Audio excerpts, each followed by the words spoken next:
Hello and welcome to my thoughts on the new expansion for Mountain Blade 2 Bannerlord. And that is indeed War Sails, where they're going to be adding naval combat and a variety of other things. And I'm going to just share my thoughts with you hopefully relatively quickly. I don't really want to waffle on for more than, 10 minutes. I could easily do that. I could easily do 11 minutes. I could easily do 11 years, actually, but, I have actually been doing that. I have been waffling on for more than 11 years. Okay, enough of that. If you want to check out the post for yourself, there is a link in the description so you can read it and, see all the stuff. But if you want to hear my thoughts, then just, stick around. So, you're going to see on the screen a little bit of the trailer, and you're also going to see some of my bullet points about what I personally think about this and, the various subjects that we're going to be talking about. So, first of all, we're going to be talking about the naval adventures and the fact that you can now create fleets. And they say here, War Sails introduces a unique and immersive naval warfare system that has been inspired by accounts of actual medieval sea battles, featuring realistic wind and water physics. Ship-to-ship combat lets you board enemies from multiple points, ram them, or attack them from afar. Captains can seize opportunities by boarding already engaged ships, prepare for an incoming attack by creating a floating fortress, or take a risk to tie down several enemies at once, giving their allies an edge elsewhere. They may ram an enemy ship to sink it, or at least throw men off board, shatter oars, and compromise buoyancy. Well-placed arrows and ballista fire can also tear through sails, further crippling mobility. Alright, so, cool, right? Cool. Yeah, I think this could be cool. I gotta say, I'm actually not that excited for the naval combat, just purely because I'm not that big a fan of naval combat in general. I think it is gonna look cool. Don't get me wrong. I think it's gonna be very, very cool when you're, flying across the ocean with your troops next to you and the wind in the sails, and it's going to look very cinematic, and there's going to be a horizon with a sun, and maybe even there's going to be roaring thunder clouds and blah blah blah, all that wonderful stuff, right? So it's going to look very cinematic in that sense. However, from a gameplay perspective, I'm not very excited for it. Not because I don't think it's gonna. I don't think it's not. It's not going to add something, because it definitely is going to add something, of course.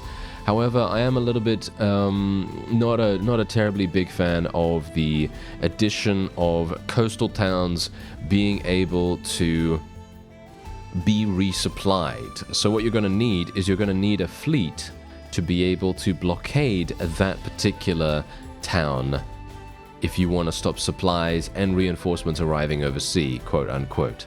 That is what they said here in the post, which for me personally, I'm not that big a fan of. I think that is, I think that's kind of fundamentally changing things in a way that imbalances siege warfare even more than it already is. I mean, let's face it, siege warfare is not the most thrilling thing to do in Bannerlord after you have, shall we say, done a load of them, okay? After you've done a load of them. And I'm talking about after you have created your own faction or become a vassal with a faction and you have captured over 20, 30, 40 different fiefs. It is going to turn into a little bit of a tedium, right? But this kind of increases that tedium just a slight bit amount, which I am, as I say, not that big of a fan. However, I'm not gonna be all negative, okay? I'm not gonna be all negative in this video. I am actually going to be very excited about the nords. I am very excited about the nords. I actually really appreciate the fact that there's going to be a new faction. I think that's going to be fantastic. And I am very much looking forward to seeing what kinds of units they're going to use. And I mean, I can't say anything else. I really miss the Nords from Warband, so hopefully they're going to have some big stonking infantry units, heavy infantry that are going to be crazy good at well, whatever they're good at, you know, massive two-handed axes or something like that. I think that's going to be a lot of fun to see. So that's great. Obviously, they're also expanding the map, which I personally think is very cool. Don't get me wrong, I think that's great too.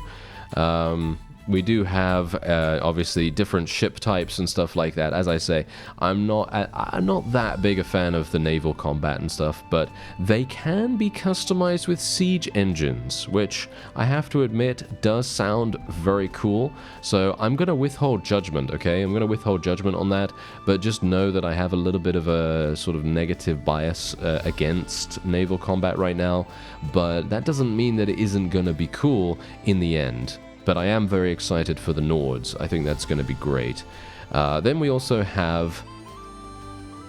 yes, they've also expanded the character system with Nord hairstyles, beards, and tattoos. So if you want to customize your character even further, then you can do that.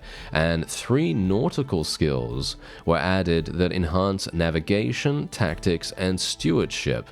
There are also many new items, including spears, swords, axes, shields, and armor. And troop trees now include mariner troops that are more effective at sea. Players can also recruit new companions with maritime backgrounds. Okay, well, for me personally, I really believe that the nautical skills, that's going to be fine. You know, that's going to be great. But I do think that the perks themselves, and I'm talking about perks in general, I think they need a rework. A lot of the perks feel not very useful when you pick them up, and I feel like it would be very cool if we could have a rework on that at some point in the future as well. Maybe they'll do something like that after this.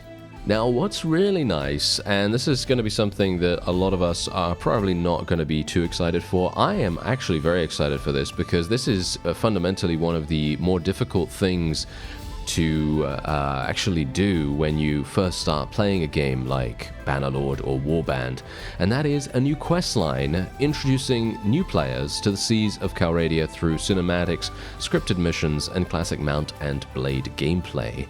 Learn how to command your ship, then take it into battle against a pirate confederacy. Lead a growing fleet of newfound allies as you face a range of nautical challenges. I think that that's a cool way to do things. I like that a great deal.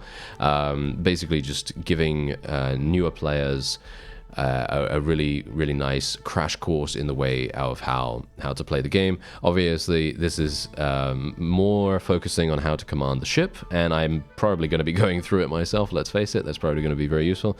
And then you obviously have enhanced audio and all that stuff, and I am very much looking forward to that because I think that sound design is one of the greatest things about games in general. I think that sound design is one of the most important things, because if you have bad sounds in a game like this that is semi-realistic, then it doesn't sound good at all. I'm not saying that to be punny, haha, but I am saying that very specifically because if it sounds like you're hitting plastic, that's not really what you're going for, and Bannerlord doesn't do that. It's a very good sounding game.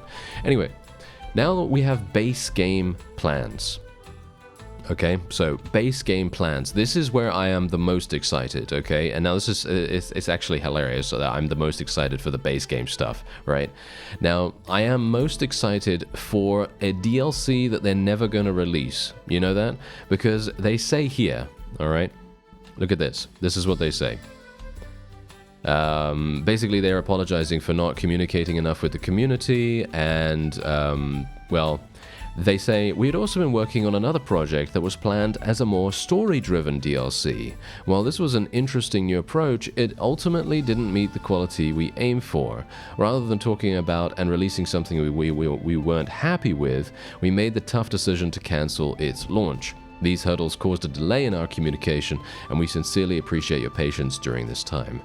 The good news is that instead of shelving the work, we will be repurposing the new gameplay mechanics from this cancelled project as content for the base game. So, I personally am pretty sad, actually, that they cancelled the DLC, because I really think that a story-driven DLC would have been amazing. I think, it's actually one of those things that I think is not missing from the game, because let's face it, it is supposed to be a sandbox experience, but I think it would have been very cool to have something like that where you have a nice quest system kind of deal, you know, where there's characters you care about in the game, and you're kind of like, oh, I really don't want this guy to die. I really want to romance this girl or guy or whoever. And the thing is, the base game doesn't really, you know, inspire me to care about many of the characters that you encounter. Most of the time, they are throwaway companions that are just doing something for you, like scouting skill or whatever. So I think it would have been amazing to have that story-driven DLC, but I am excited for the new gameplay mechanics, and that is indeed one of them is the introduction of a stealth system. And I have to admit, this is very exciting. This is one of the things that I am the most excited for, to be honest, about this. I think this is going to be amazingly cool. If they can get this right, this is going to be... yeah, this is going to be so satisfying. I mean, really, being able to stealth up in a... For example, just think about this. A bandit hideout, right? You go into a bandit hideout. You can already do a little bit of this. If you have a bow, you can already do a little bit of this. If you can snipe enemies from a fair distance away, you can already sort of stay undetected for a little bit of time. Maybe for the entirety of the first section of the bandit hideout until the leader comes out, of course. But this is indeed a pure stealth system that allows you to, well, dispatch enemies without ever raising alarms, quote unquote, and the enemy AI will now detect sound and motion, becoming alerted by your actions through progressive levels of cautiousness. To succeed, you will need to not only carefully consider your position and movement, but also your environment, utilizing the elevation, darkness of the night, and natural cover to achieve your goals covertly. While these may be enough in some cases, you'll find other stealth tactics like distractions and concealing corpses just as useful. Honing your effectiveness will further be possible through gear and the roguery skill. We'll be showing more stealth details in a future deep dive. Okay, I'm very much looking forward to that. As I said, have a great fondness for stealth in sandbox games because this basically allows you to approach situations from pretty much any angle you want. And that is indeed, in my opinion, the point of a sandbox experience. You want to be able to solve problems in any way you want, and I am very excited for it. Then they say that they're also they're also working on several features that we're planning to bring to the base game alongside the War Sales expansion. For one, we want to improve our trait system so that players will be able to better develop their characters. To this end, we're working on a feature that will prompt you with random events. So basically, you know, random events where they come up and you have to make a decision, and then it will provide you with a trait, or it will take away a trait, or whatever will happen there. For me personally, I'm not sure if I really care about this that much, mostly because I'm not sure if the traits are going to be that impactful. But I think it would be very cool if they did expand upon the trait system. Whenever I see a trait, right? Whenever I see a trait in the base game right now, all I think of is, what does this actually do? I know, it's probably going to make someone else maybe treat us a little bit differently, or maybe treat us like we, I don't know, are the worst person ever or the best person ever, dependent on, you know, what kind of trait we have. But from my perspective, I just think, well, I mean, does that really matter if one person out of 100 and something people doesn't like you or does like you? No, it doesn't matter at all. So I think that it would be very cool if the trait system could have a bit more of an impact on your character's ability to either defend themselves or to travel somewhere or to be sneaky or whatever, just to basically make it slightly more effective in some kind of gameplay benefit somewhere. That's basically my thought on that. But I think it would be very, very cool. As I said, also rework perks. Rework perks, please. Anyway, no, I'm not kidding. Okay, I'm not kidding. Anyway, town and castle projects will also undergo changes. These adjustments will improve the balance between projects with impactful effects and those with limited or situational effects, and add new types. This is also obviously, again, this is literally pointing towards perks getting a rework as well, but they're not talking about a perk rework at all in this particular in this particular post. So I'm very much hoping that they will do something about that, maybe sometime in the future. I know it's a big thing to do because there are loads of perks. But the fact is, if they're already redoing town and castle projects to a certain degree, I feel like it is a natural step to redo some of the perks as well, because this is exactly the point with the perks too, where some of them have no benefit to you whatsoever or are just extremely situational. Some of them are governor perks only, and that just doesn't feel very good when you get to that point in the skill tree and you're like, oh yeah, I now got to 150 steward or whatever. I'm just naming something random here.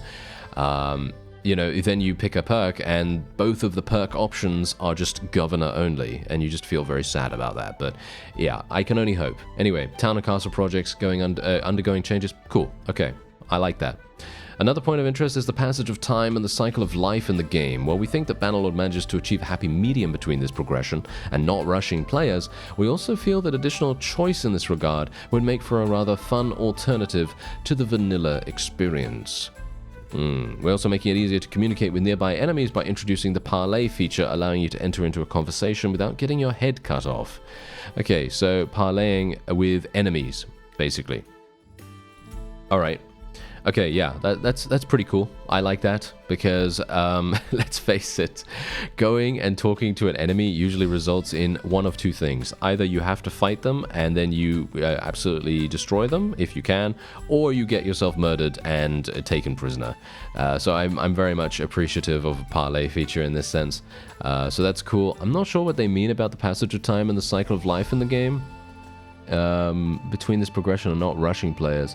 I don't know, I personally feel like an additional choice. Oh, okay. I see. So basically they're just going to give a different choice for how long it takes to level up, I guess. How much experience you gain every single time you perform some kind of action, wherever you're going, like scouting skill or one-handed weapon skill or athletics or something like that. And maybe it's going to be slowed down, or maybe it's going to be increased. For me personally, I think what would be really cool is a turbo mode where you actually gain experience at a faster rate. I think that would be a lot of fun. But you know what would be even better?